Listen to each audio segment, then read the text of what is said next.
बिस्मिल्लाहिर्रहमानिर्रहीम। Welcome to the Quaid Azam institute of medical and health sciences. Midwifery obstetrics में हम लोग पढ़ रहे हैं जी ऑब्स्टेटिकल ऑपरेशंस। आज का हमारा टॉपिक है जी सिजेरियन सेक्शन। देखें जी, caesarean section is a surgery to deliver a baby, यानी कि एक ऑपरेशन होता है जो कि बेबी को डिलीवर करने के लिए किया जाता है। The baby is taken out through the mother's abdomen, माँ के पेट से जब बेबी को हम लोग निकालते हैं तो उसको सिजेरियन सेक्शन बोलते हैं। इंडिकेशन, किन किन सूरतों में इंडिकेशन कर मतलब ये किन किन सूरतों में सिजेरियन होना चाहिए।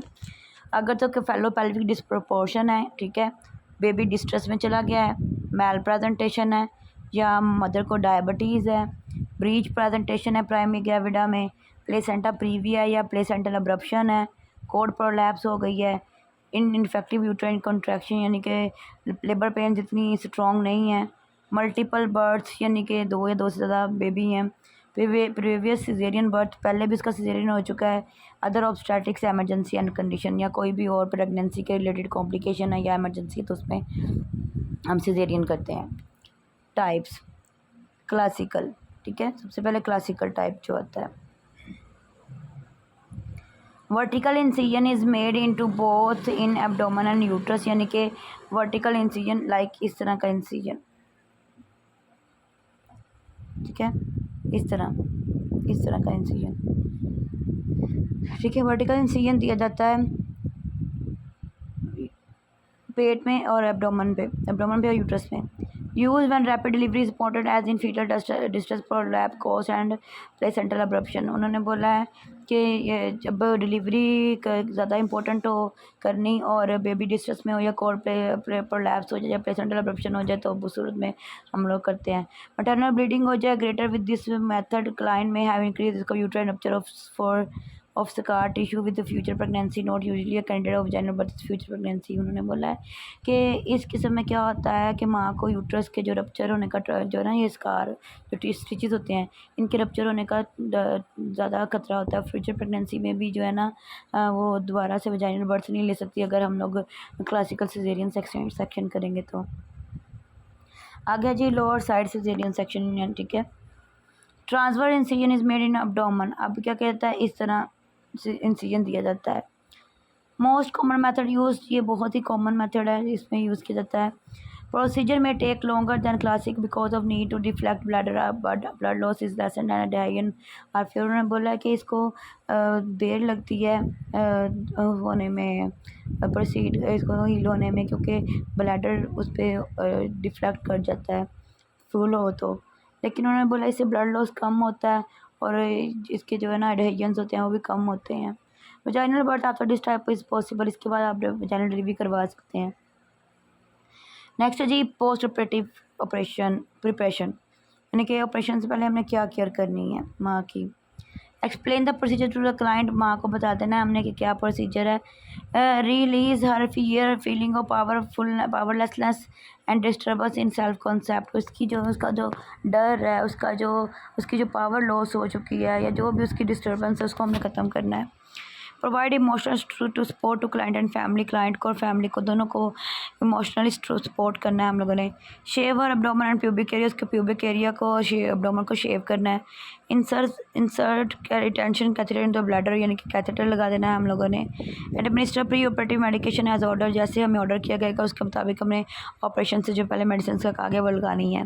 कंप्लीट आल प्री ऑपरेटिव चार्टिंग रिस्पॉन्सिबिलिटीज़, और जितने भी चार्ट मेंटेन करने हैं ऑपरेशन से पहले वो सारे मेंटेन कर लेने हैं।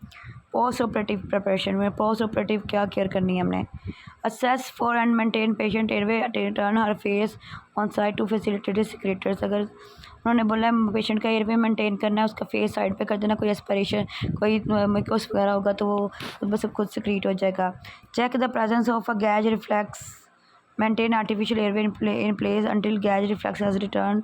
Assess color and temperature of skin color and nail bed and lips, यानी कि पेशेंट का जो है ना हम लोगों ने देखना है कि उसका जो गैज रिफ्लेक्स है, यानी कि उसका जो एयरवे है वो क्लियर है, सांस को ले रही है कि नहीं ले रही है, हम लोगों ने इसको देखना है सही से उसको आ रहा है कि नहीं आ रहा, कोई गैजिंग तो नहीं है, कोई चीज़ चोकिंग तो नहीं है, यानी कि कोई हो रही। और उसके अलावा हमने इसका टेम्परेचर, कलर, स्किन का, नेल बेड्स का, लिप्स का, ये भी हमने चेक करना है। Monitor IV infusion condition of site of type of solution and flow rate, यानी कि हमने आईवी इन्फ्यूजन की कंडीशन को भी मॉनिटर करते रहना है, कितना सोल्यूशन देना है, किस टाइप का देना है और किस फ्लो में देना है, ये भी ख्याल रखना है। Encourage client to cough and deep breath after airways remove, जैसे ही एयरवे रिमूव कर दिया जाएगा तो उनसे कहना है कि खांसी करे या लंबा सांस ले।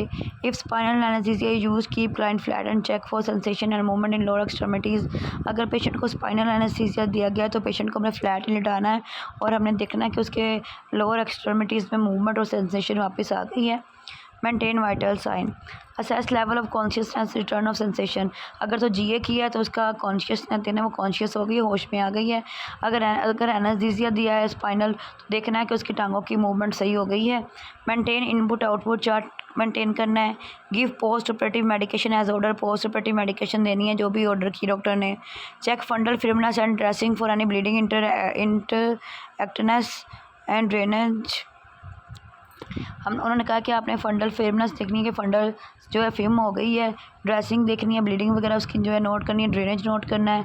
Check and maintain IV line and other drainage tubing and secure them properly, सारी आईवी लाइंस को या ड्रेनेज ट्यूब्स को हमने अच्छे से सिक्योर करना है। Observe lochia for colour amount clot, lochia को ऑब्जर्व करना है ताकि हमें कलर का अमाउंट का और क्लोटिंग का पता चल जाए। Assess for bowel sound every 4 hours, bowel sound जो है ना गैस जो होती है उसकी हमें साउंड को हर 4 घंटे बाद असेस करना है। Check for abdominal distension passage of flatus, abdominal देखना पेट उसका डिस्टेंट तो नहीं हुआ उसको फ्लैटस उसका पास हो रहा है। Keep client NPO as per order, और जब तक वो मरीज़ को ना खाने पीना नहीं देना जब तक हमें कहा ना जाए। इनकरेज एम्बुलेशन, यानी कि उसको कहना है कि जल्दी वो ना चलना फिरना थोड़ा थोड़ा स्टार्ट करे। Assist mother with baby care and handling as needed, mother को और बेबी को हमने जो केयर देनी है जो भी उसको ज़रूरत है। कॉम्प्लिकेशंस क्या हो सकते हैं जी?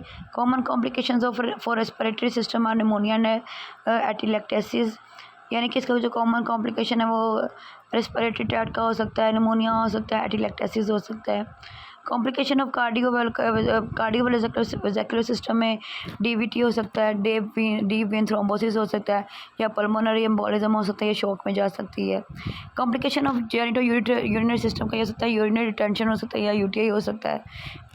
Complication of GIT is paralytic, यानी कि गैस्ट्रोइंटेस्टाइन का ये हो सकता है कि उसको मतलब कि वो मतलब इसे से खाना पीना नहीं, उसको हजम नहीं हो रहा है। वाउंड इन्फेक्शन, यहाँ जिस जगह पे जख्म है उस जगह पे इन्फेक्शन हो सकता है, ये सारे क्या हो सकते हैं जी? ये सीजरियन सेक्शन के कॉम्प्लिकेशन हो सकते हैं।